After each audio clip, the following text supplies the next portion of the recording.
Whoever wins the race to succeed Governor Murphy in this year's gubernatorial election will have to master the art of working with the president, which may not be too difficult a task for GOP candidate Jack Ciattarelli. The former state assemblyman has ramped up allegiance to the Trump administration, which analysts predict will help him during the primary, but may come back to haunt him during the general election. We're continuing our series tonight, looking at each candidate and their priorities more closely. Senior political correspondent David Cruz has a deep dive on the Ciattarelli campaign. As a Republican in blue jersey, former Assemblyman Jack Ciattarelli has a fine line to walk. Last time out, he lost to Phil Murphy by single digits.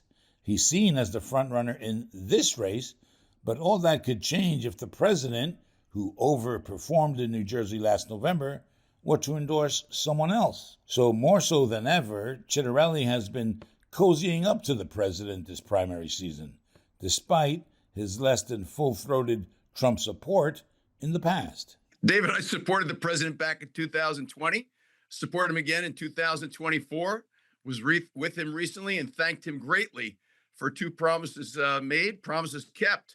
He's put a temporary halt on the wind farms off the Jersey Shore, and he's been beaten up on New York Democrats over congestion pricing. So I support the president and all that he's doing to keep America and, in partnership with me as governor, New Jersey safe. Like that old cigarette ad used to say, you've come a long way, baby.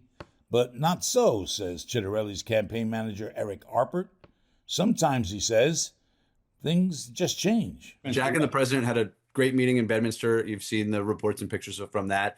Jack's out with the president, and Jack's committed to working with the president as governor, particularly when it comes to ending our sanctuary state policies. I'm optimistic and hopeful that we will get the endorsement from the president, and I feel confident that this president's record of securing the border and making New Jersey safer is something that we will be talking about through the general. But really, the issues here are in New Jersey. There is equal speculation that Trump will not make an endorsement. And with both Ciattarelli and his main rival to the right, radio personality Bill Spadea, mostly the same philosophically, it's Ciattarelli who may have the difference maker going for him.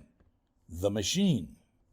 Passé on the Democratic side, but in Republican circles, the machine, except for the party line, is still the machine. Ciattarelli has invested in that system, and they, almost all, like Jack. What Democrats are missing and Republicans aren't necessarily missing is that there's a whole host of benefits that come with being the organization candidate.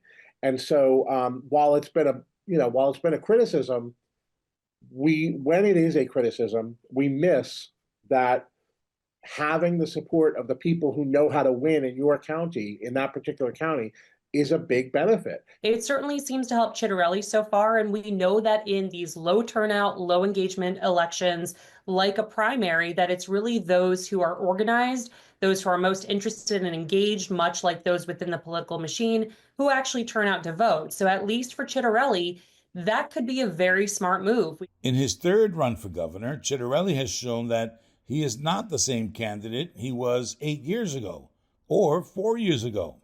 With a little lean to the right and some sharpening of his message overall, he's hoping for some third time's the charm, unless 3 strikes and you're out. I'm David Cruz, NJ Spotlight News.